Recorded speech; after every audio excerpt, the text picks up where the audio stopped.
On Thanksgiving Day, I worked a double shift in the ER. When I came to my parents, they said there was no place for me at the table. I spent the night alone. The next day, I typed out a text, and they're calling me non-stop. Hi, I'm Sarah. Today, I'm going to read you the story of Elena, which is titled like this. On Thanksgiving Day, I worked a double shift in the ER. When I came to my parents, they said there was no place for me at the table. I spent the night alone. The next day, I typed out a text, and they're calling me non-stop. Well, let's go. My name is Elena. I'm 30, and I work as a nurse at City General Hospital. My dad, Mike, was 58 and worked construction his whole life. Then last November, he was on a job site and slipped off some scaffolding. Tore all the ligaments in his right arm pretty bad. The insurance covered some of it, but you know how that goes, they paid the minimum they could get away with. After 3 months of physical therapy and surgery, Dad's arm was never the same. He couldn't lift more than 20 pounds without serious pain. Couldn't do the repetitive motions his job required. His boss was sympathetic but couldn't keep him on. Construction doesn't have desk jobs for guys with busted arms. Dad found work as a part-time security guard at Lincoln Elementary. $8 an hour. 25 hours a week if he was lucky. Before the accident, he was bringing home about $4 a month. Now he was making maybe $800. Mom works part-time at a grocery store, brings in another $1,000. They've got a mortgage payment of $2,200 a month on their 3-bedroom house in Oakwood Heights. So 3 months after Dad started the security job, my parents called a family meeting. My sister Sarah came with her husband Mark and their 2 kids. Tommy, who's 6, and little Emma, who just turned 4. Sarah's 32, 2 years older than me, and she's always been Mom's favorite. Mark works in IT for some big company downtown, makes good money. We all sat around Mom and Dad's dining room table on a Sunday afternoon in March. Dad looked embarrassed as hell, kept rubbing his bad arm. Mom was doing that thing where she pretends she's not crying but her voice gets all shaky. We need to talk about the house, Mom said. We're 3 months behind on the mortgage. The bank sent another letter. Sarah immediately jumped in. I wish I could help, but with 2 kids and daycare costs, we just can't spare anything right now. I almost said something about how Mark's parents help them out all the time. His dad owns a chain of auto repair shops, and I know for a fact they gave Sarah and Mark the down payment for their house, and they pay for the kids' expensive private school. But I kept my mouth shut. Sarah gets defensive about stuff like that. Starts yelling about how it's not anyone's business what Mark's family does. Elena, Dad said, looking at me with those tired eyes. You don't have kids, no husband to support. Your job pays decent. Could you maybe help us out for a while? Just until I find something better or we figure out another solution. What was I supposed to say? These are my parents. How much do you need? I asked. Maybe $1,000 a month, Mom said. That would cover most of the mortgage payment. We can handle the utilities and groceries. I was making about $48,000 a year working regular shifts. After taxes and my own rent and bills, I had maybe $1,000 left over each month for food, gas, and anything else I needed. But if I picked up extra shifts, pulled some doubles and weekends, I could probably make it work. Okay, I said. I can do that just temporarily, right? Of course, honey, Mom said, reaching across the table to squeeze my hand. Just until Dad gets back on his feet. That was a year ago. A whole year of working doubles almost every week. I've been putting in 60, sometimes 70 hours at the hospital. My feet hurt constantly. I'm always exhausted, and I haven't had a real day off in months. I was supposed to take vacation in August, but I canceled it because Mom needed extra money for some house repairs. At first, Mom and Dad were so grateful. Every month when I transferred the money, Mom would call and thank me, tell me what a blessing I was, how proud they were of me. Dad would get emotional about it, say he was going to pay me back as soon as he could. But after a few months, the thank you call stopped coming. The gratitude kind of faded away. Now when I send the money, it's just expected. Nobody says anything unless I'm a few days late, and then Mom calls asking where it is. I'm driving a 2015 Honda with 180,000 miles on it. The air conditioning barely works, there's a weird rattling noise when I brake, and the check engine light has been on for 6 months. I've been wanting to buy something newer, maybe get a small loan for a certified pre-owned car. but every extra dollar goes to my parents. I live in a one-bedroom apartment that's nothing special, but it's mine. Except lately, I'm hardly ever there except to sleep and shower. Most nights I work until 11, get home around midnight, eat something quick, and crash. Then I'm back at the hospital by 7 the next morning. The other nurses have started asking if I'm okay. My supervisor, Janet, pulled me aside last week and said I looked exhausted. She asked if everything was all right at home, if I needed to talk to someone. I just told her I was fine, needed the extra money right now. The worst part is seeing Sarah at family dinners. She and Mark bought a new SUV last month. Mark got a promotion, and they're talking about adding a pool to their backyard. Sarah's always posting pictures on Facebook of their family trips, their date nights, Emma's dance classes, Tommy's baseball team. And I'm happy for them, I really am. But sometimes I wonder what it would be like to have that kind of life. To not check my bank account every day and calculate how many extra shifts I need to cover everything. So Thanksgiving afternoon comes and I'm completely exhausted. I just finished working a brutal double shift, from 7 yesterday morning until 11 last night. 16 straight hours of dealing with patients, charting, running between floors, barely getting time to eat or sit down. The good thing is, I don't have to work again until tomorrow's second shift, which starts at noon. So I can actually spend the whole evening and night with my family, maybe even sleep in my old room instead of my empty apartment. I pulled into their driveway around 4:30, feeling like I could sleep for a week. There were already several cars there, Sarah's white SUV, Mark's black sedan, and 2 other cars I recognized immediately. One belonged to Mark's parents, Robert and Linda, and the other to his sister Kelly and her husband Dave. I'd met them all at Sarah and Mark's wedding 3 years ago, and I'd seen them plenty of times since at various family gatherings and birthday parties. I grabbed my bag with clean clothes and walked up to the front door. I could hear voices and laughter coming from inside, which made me smile despite how tired I was. It had been weeks since I'd heard my family just enjoying themselves. I rang the doorbell instead of using my key since there were guests over. Mom opened the door and her face went through this weird expression, like she was surprised to see me, but not happy surprised. More like annoyed surprised. "Elena," she said. "What are you doing here?" I stared at her for a second. "It's Thanksgiving, Mom." "I always come for Thanksgiving." "But I thought you were working all night too. You're always working." "No, I don't work again until tomorrow afternoon. I just finished a brutal double shift. I brought clothes to change into, figured I'd shower here and spend the evening with everyone." Mom looked uncomfortable. "Oh well, we weren't really expecting you." That stung, but I pushed past it. This is my family. I've been coming to Thanksgiving dinner here since I was born. Why wouldn't they expect me? I followed Mom into the living room and saw everyone gathered around, Sarah with Mark and the kids, plus Mark's whole family. Robert and Linda were sitting on the couch looking relaxed and happy. Kelly and Dave were by the window, drinks in hand. "Hey everyone," I said, giving a little wave. I felt gross and sweaty in my scrubs. Very aware that I probably looked like hell after my long shift. "Is dinner ready?" "I'm starving. Haven't eaten since yesterday morning except for some crackers from the vending machine." "Actually, we were just about to sit down," Mom said, but her tone was strange. "But, Elena, there's a problem." I looked toward the dining room and saw the table was perfectly set for 8 people. 8 chairs, 8 place settings, 8 wine glasses, 8 cloth napkins folded just so. I counted the people in the room: Mom, Dad, Sarah, Mark, Tommy, Emma, Robert, Linda, Kelly, and Dave.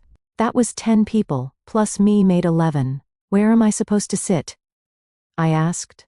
Mom exchanged a look with Dad, then turned back to me. "Well, honey, all the seats are taken. We set the table for our guests, and didn't think you were coming."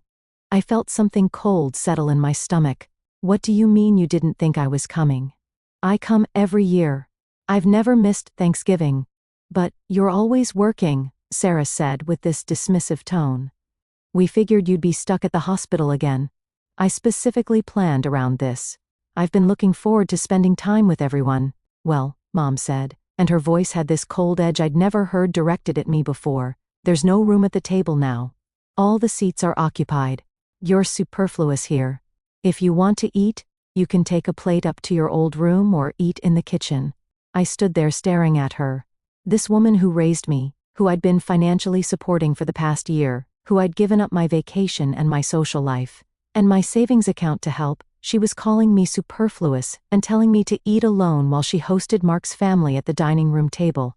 Sarah let out this bright laugh. Maybe if you hadn't been so late getting here, Elena, your spot wouldn't have been taken. But you're always late to everything because of work. Late. I'd been at the hospital for 16 hours straight, earning money to pay their mortgage, and she was calling me late. And then the most shocking thing happened. Everyone started laughing. Not uncomfortable, awkward laughter, but genuine, cheerful laughter, like Sarah had just made the most hilarious joke. Mom was actually giggling. Dad was chuckling and shaking his head like I was being ridiculous. Mark was grinning broadly. Robert and Linda were laughing and nodding in agreement. Kelly and Dave were smiling and chuckling right along. Even Tommy and Emma looked up from their tablets and started giggling because all the adults were having such a good time. And I realized something in that moment that hit me like a punch to the gut. I wasn't family to them anymore. I was just the person who paid the bills. I was useful for my money, but not actually wanted at their table, not actually considered part of the family. I was superfluous. I picked up my bag and walked toward the door. Nobody called after me. Nobody said, Elena, wait, or let's figure this out, or we're sorry. I could hear them already moving on, Robert asking about the football game, and Linda complimenting Mom on how beautiful the table looked. I got in my car and drove home to my empty apartment, where I had no food because I'd been planning to eat with my family. I made some ramen noodles and sat at my tiny kitchen table, looking out at the parking lot, trying to process what had just happened. This was my Thanksgiving. The silence was deafening after hearing all that laughter at my parents' house.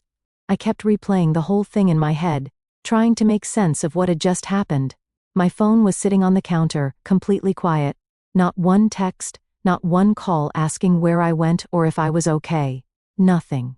They probably didn't even notice I'd left until someone needed more wine or the kids wanted dessert.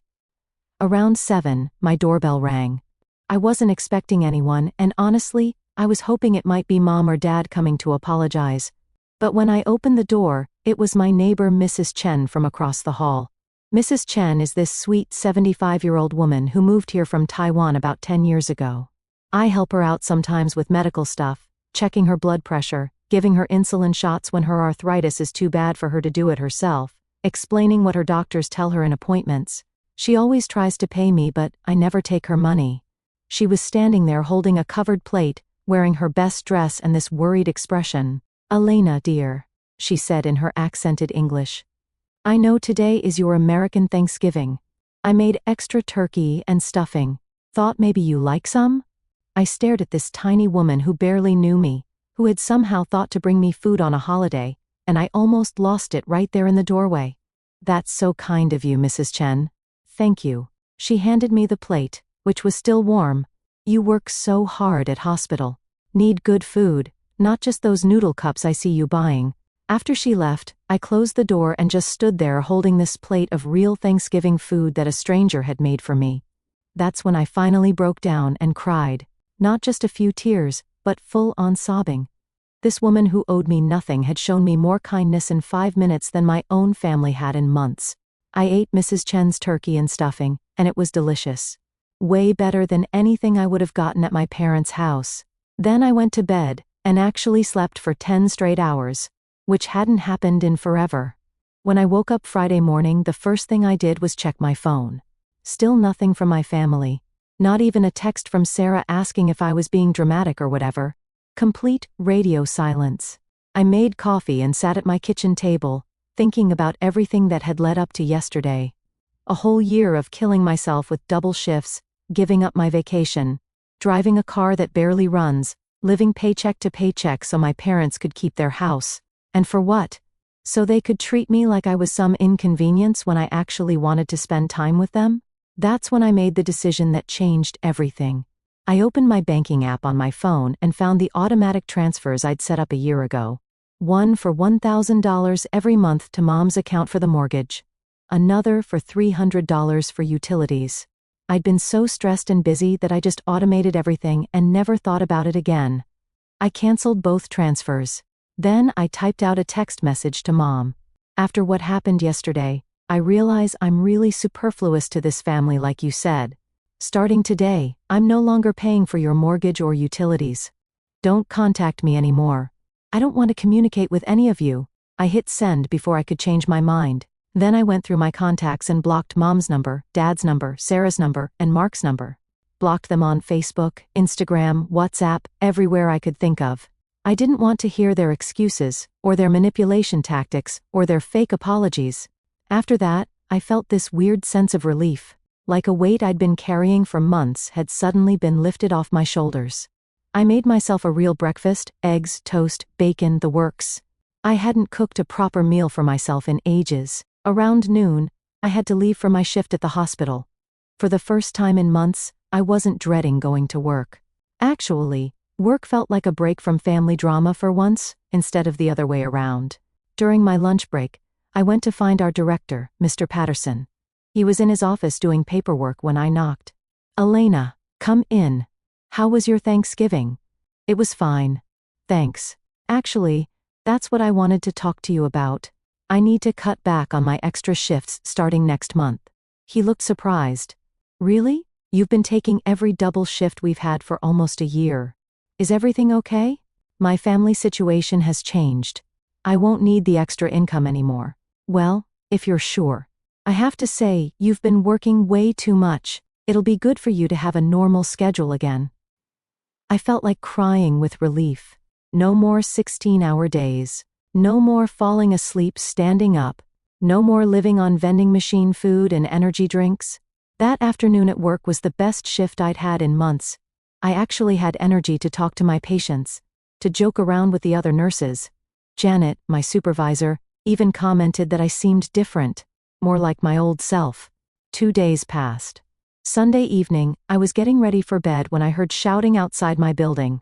I looked out my window and saw Mom and Dad standing by their car in the parking lot. Dad was gesturing wildly, and Mom was clearly upset. I went downstairs to see what they wanted. "Elena," Mom yelled as soon as she saw me. "We've been trying to call you for 2 days. I blocked your numbers," I said calmly. "You can't just stop paying the mortgage," Dad shouted. "We're going to lose the house. You should have thought about that before you told me I was superfluous and made me eat alone in the kitchen." "We were joking," Dad said. "Can't you take a joke?" 16 double shifts last month, I said. "Do you even know that? Do you know how many extra hours I worked last month just to pay your bills?"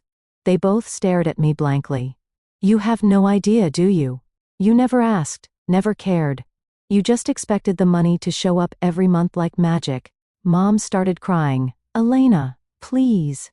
We can't afford the house without your help. Then you should have treated me like family instead of an ATM." I turned around and walked back to my building, leaving them shouting behind me.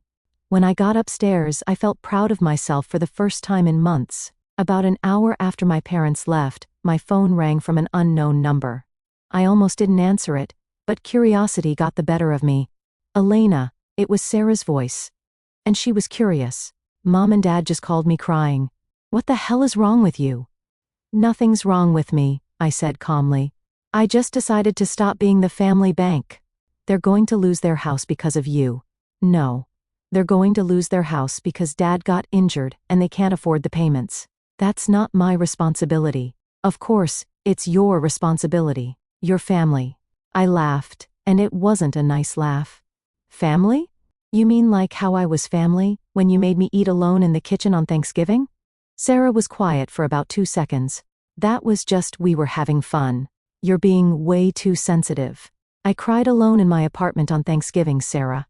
I ate ramen noodles while you all had dinner with Mark's family. Tell me again how that was fun." "Look, Elena, you need to keep paying the mortgage. Mom is having panic attacks about losing the house. Then maybe you should help them." "I can't. I have 2 kids. And a husband who makes good money. And in-laws who help you financially. You could help if you wanted to. You just don't want to. That's not fair." "You know what's not fair? Working myself to death for a year while you buy new cars and plan pool installations."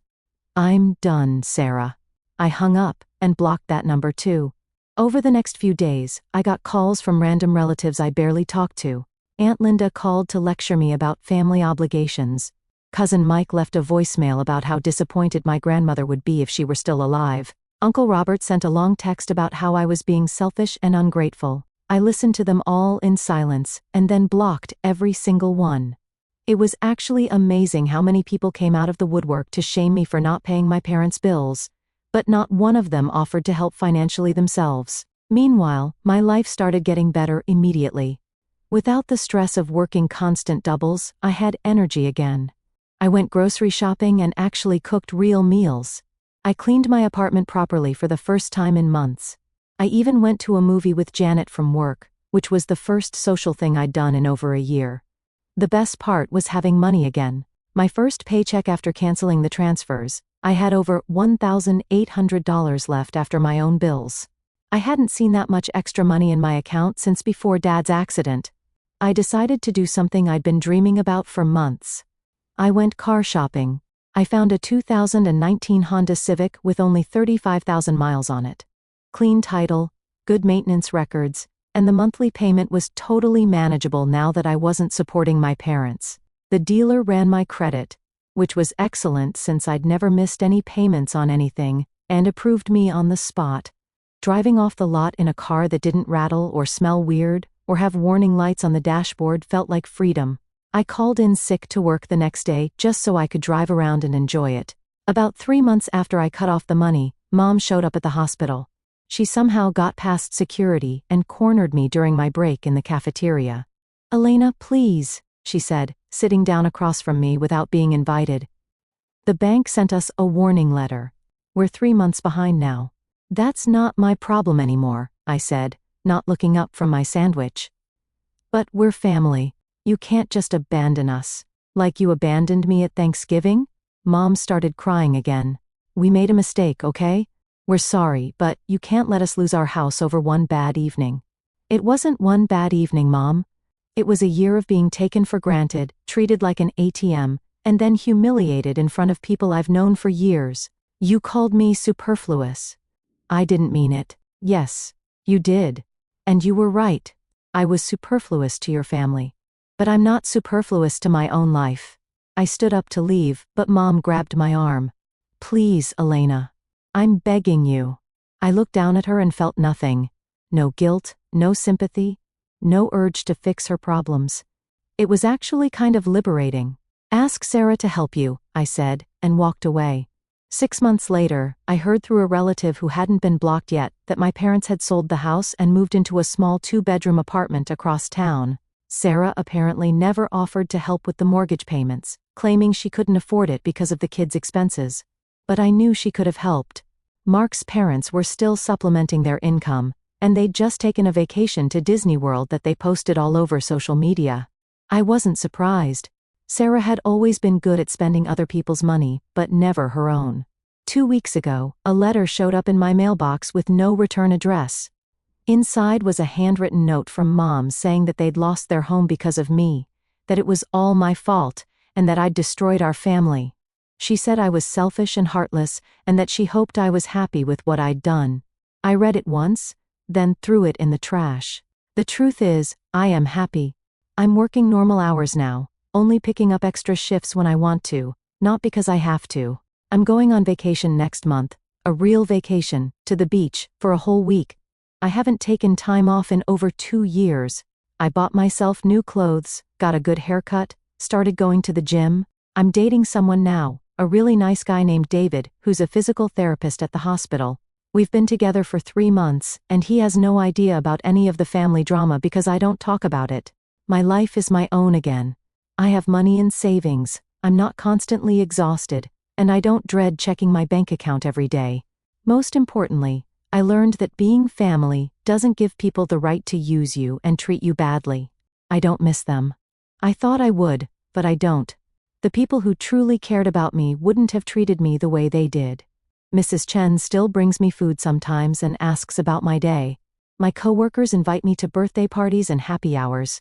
David surprises me with little gifts and actually listens when I talk about my job. These are the people who matter.